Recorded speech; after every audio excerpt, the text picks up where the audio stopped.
और इस वक्त की बड़ी खबर कोलकाता से आ रही है, जहां शुवेंदु बंगाल के नए अधिकारी होंगे। यानी कि कल मुख्यमंत्री बनने वाले हैं। कल मुख्यमंत्री पद की शपथ लेंगे शुवेंदु अधिकारी। विधायक दल की बैठक में नाम का ऐलान हो चुका है।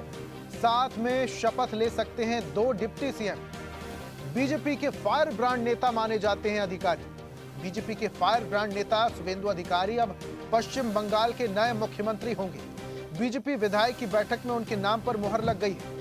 कल शनिवार को सुबह 11 बजे शुवेंदु शपथ लेंगे। शुवेंदु के साथ 2 डिप्टी सीएम भी शपथ ले सकते हैं। इनमें एक महिला का नाम शामिल हो सकता है।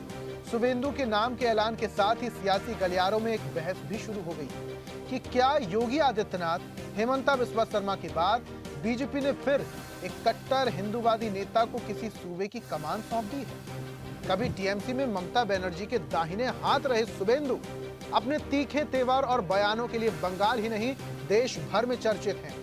सबका साथ सबका विकास नहीं, जो साथ उसका विकास का नारा वो देते आए।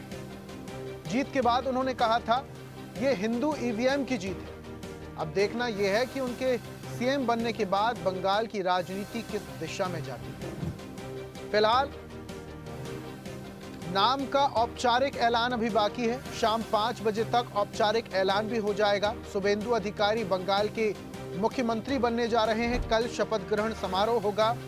2 डिप्टी सीएम भी शपथ ले सकते हैं और इन 2 डिप्टी सीएम में एक महिला डिप्टी सीएम भी हो सकती है। हालांकि अभी तक नामों का ऐलान नहीं हुआ है। कई सारे नाम है फेहरिस्त में, लंबी लिस्ट है, क्योंकि बड़े नेता हैं और जो विधायक हैं उनमें कई सारे पॉपुलर विधायक भी हैं। किन्हें जिम्मेदारी दी जाती है, किन्हें मंत्री पद दिया जाता है, कौन डिप्टी सीएम बनता है, ये फिलहाल देखने वाली बात है। लेकिन ये तो तय है कि शुवेंदु अधिकारी अब पश्चिम बंगाल के नए मुख्य अधिकारी होंगे।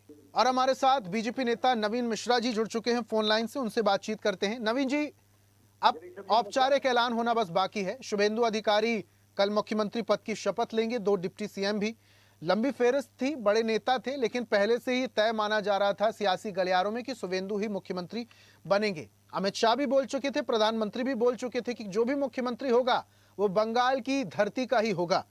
लेकिन शुवेंदु अधिकारी एक अलग बात कहते हैं। प्रधानमंत्री कहते हैं सबका साथ सबका विकास, लेकिन शुवेंदु कहते हैं कि जो देगा साथ अब होगा उसका विकास।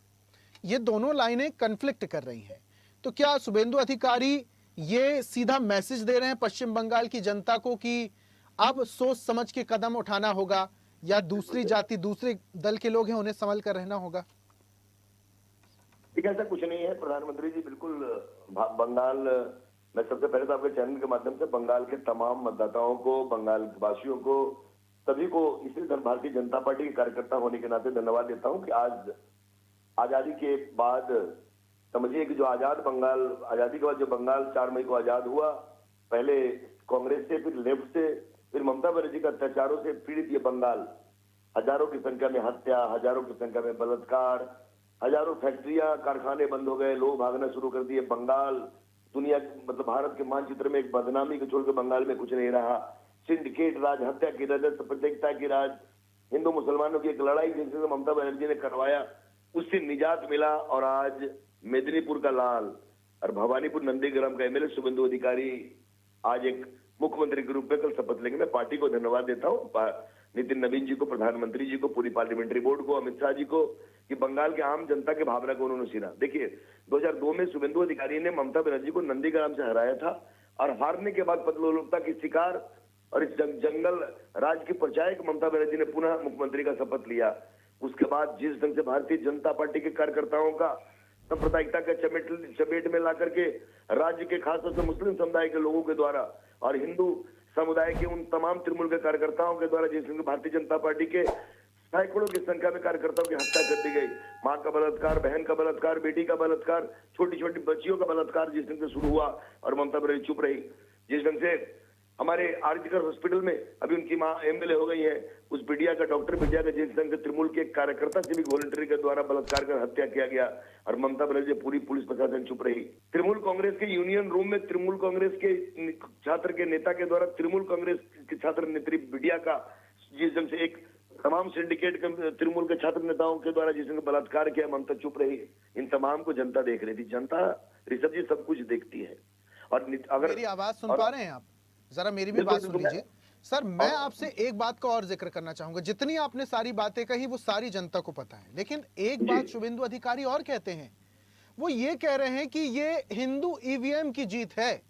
ये इस बात की गारंटी आप लोग लेते हैं कि शुभेंदु अधिकारी को हिंदू ने भी सिर्फ और सिर्फ हिंदू ने वोट दिया है और किसी जाति किसी धर्म के व्यक्ति ने वोट नहीं दिया?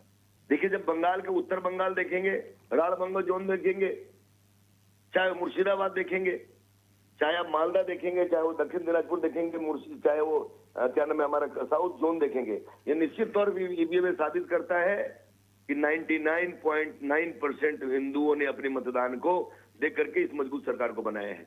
1% राष्ट्रवादी मुसलमान है, चाहे वो मुर्शिदाबाद में रहे हो, मालदा में है, कलकत्ता में व्यक्तिगत मित्र हो या पार्टी के समर्थक हो, या वैसे लोग भी हैं जिनको मुसलमान के कार्य से नफरत है, क्योंकि ममता बनर्जी ने मुसलमान के हाथों में ड्रग्स का थैला पकड़ा दिया। ड्रग्स बेचो, हत्या करो, लॉटरी लिखो, करोड़ों लेकिन रुपया नवीन पुलिस जी, को दो, करोड़ों रुपया आप क्रिमिनल को लोगों दो। के इस बयान से विपक्ष सवाल आप पे ही उठाने लगेगा।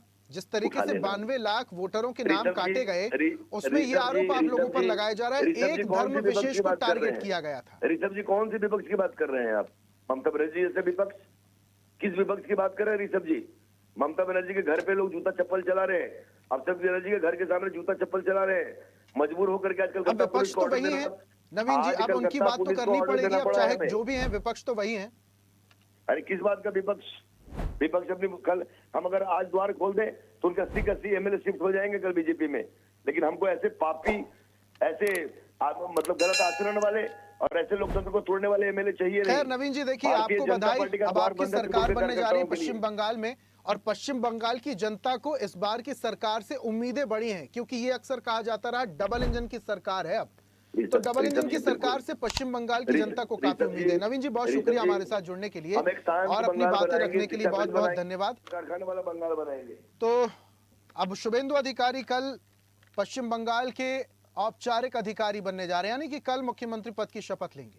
और ऐसी ताजा खबरों के लिए लाइक, फॉलो और यूट्यूब पर सब्सक्राइब कर बेल आइकन जरूर दबाइए और हर अपडेट के लिए विजिट कीजिए स्वदेशलाइव.com।